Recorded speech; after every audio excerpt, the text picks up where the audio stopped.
हम में से ज़्यादातर लोग जो भी हमारे यहाँ पर परंपराएं रीति रिवाज चलते आ रहे हैं उन्हीं को सच मान लेते हैं और बिना पूछे, बिना समझे, बिना कोई सवाल उठाए हम उन्हीं पुरानी परंपराओं का बोझ ढोते रहते हैं।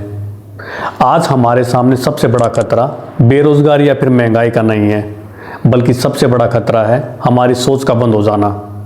आज सबसे बड़ा पाप नास्तिक होना नहीं है, बल्कि सबसे बड़ा पाप है सोचना छोड़ देना। इन्हीं पुरानी परंपराओं का बोझ ढोने और सच्चे गुरु के गुणगान में ही कबीरदास ने यह दुआ लिखा है। हम भी पाहन पूजते होते रन के रोज, सतगुरु की कृपा भई डारा सिर पर बोझ।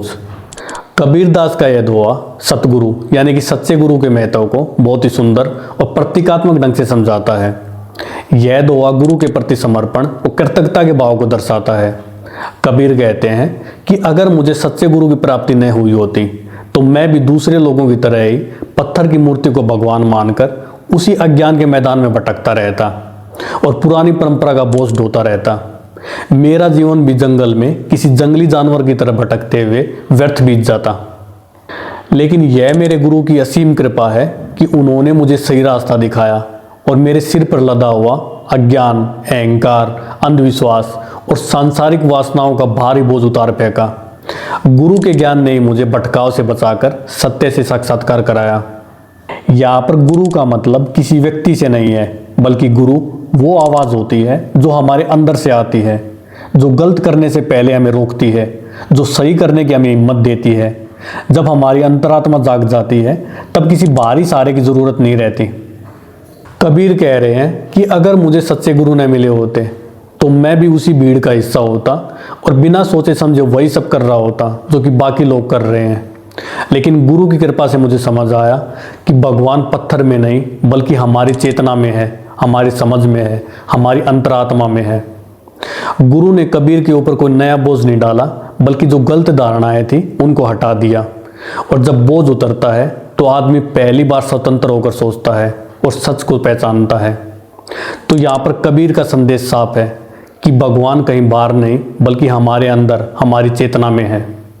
और जो गुरु हमें स्वतंत्र बनाता है वही हमारा सच्चा गुरु है।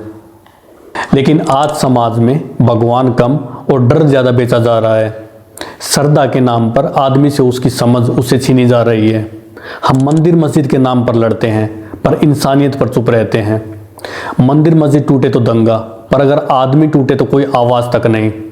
धर्म अगर उससे सवाल करने से डराए तो समझ लेना वो धर्म नहीं बल्कि बिजनेस है। सच्चा गुरु वह नहीं जो हमें झुकाए, बल्कि सच्चा गुरु वह है जो हमें खड़ा होना सिखाए।